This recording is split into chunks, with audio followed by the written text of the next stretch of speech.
মোদি হচ্ছেন নেতানিয়াহুর কম দামি সংস্করণ। বিলাওয়াল ভুট্টো কাশ্মীরের কসাই, টেমু সংস্করণের নেতানিয়াহু।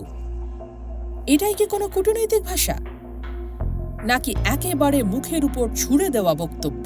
জাতিসংঘের মঞ্চে দাঁড়িয়ে ভারতের প্রধানমন্ত্রী নরেন্দ্র মোদীকে যেভাবে আক্রমণ করলেন বিলাওয়াল ভুট্টো, তাতে রীতিমতো কেঁপে উঠেছে ভারত পাকিস্তান সীমান্ত। পাকিস্তানের সাবেক পররাষ্ট্রমন্ত্রী ও পিপিপি চেয়ারম্যান বিলাওয়াল ভুট্টো জাদ্দারি জ্বালাময়ী ভাষণে মোদির তুলনা টেনে আনা হলো কার সঙ্গে জানেন? ইসরায়েলের নেতানিয়াহু। কিন্তু তিনি বললেন মোদি হচ্ছেন নেতানিয়াহুর টেমু ভার্সন। টেমু মানে কি? এটা চীনা ই-কমার্স সাইট, যেখানে সস্তা দামের পণ্য মিললেও মান নিয়ে রয়েছে প্রশ্ন। আর সেই সস্তা মানহীন অনুকরণেই মোদিকে তুলনা করলেন বিলাওয়াল। বললেন নেতানিয়াহুর মতোই, তবে কম দামি। কিন্তু এখানেই থেমে থাকেননি বিলাওয়াল। তিনি একে একে মোদির বিরুদ্ধে তুললেন আরও ভয়ঙ্কর সব অভিযোগ। তিনি মোদিকে সরাসরি আখ্যা দিলেন কাশ্মীরের কসাই হিসেবে।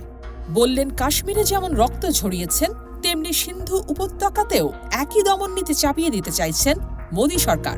সাফ জানিয়ে দিলেন ভারত এখন নেতানিয়াহুর নেতিবাচক উদাহরণ অনুসরণ করছে, যেখানে মানবাধিকার, সংলাপ কিংবা কূটনৈতিক শিষ্টাচার বলে কিছুই নেই।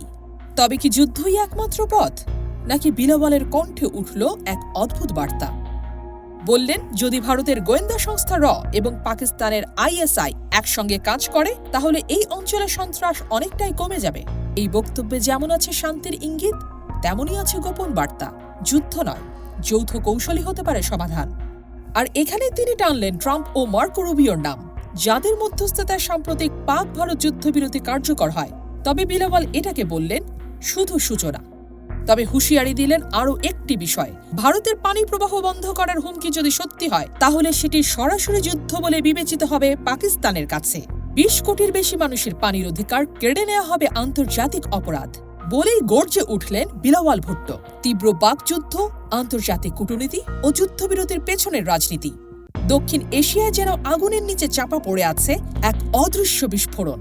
প্রশ্ন একটাই, কে আসলে টেমু সংস্করণ, আর কে রক্তের ইতিহাসে লিখছেন সত্যিকারের কৌশল? আপনি কি মনে করেন, বিলাওয়ালের বক্তব্য কূটনৈতিক ব্যর্থতা, নাকি ভারতীয় আগ্রাসনের বাস্তব চিত্র? কমেন্টে জানিয়ে দিন আপনার মতামত। ভিডিওটি যদি সত্যিই জরুরি মনে হয়, শেয়ার করুন পরিচিতদের সঙ্গে। আর এমন আরও রিয়েল টাইম বিশ্লেষণ পেতে সাবস্ক্রাইব করুন আমাদের চ্যানেল। জানার আছে অনেক কিছু।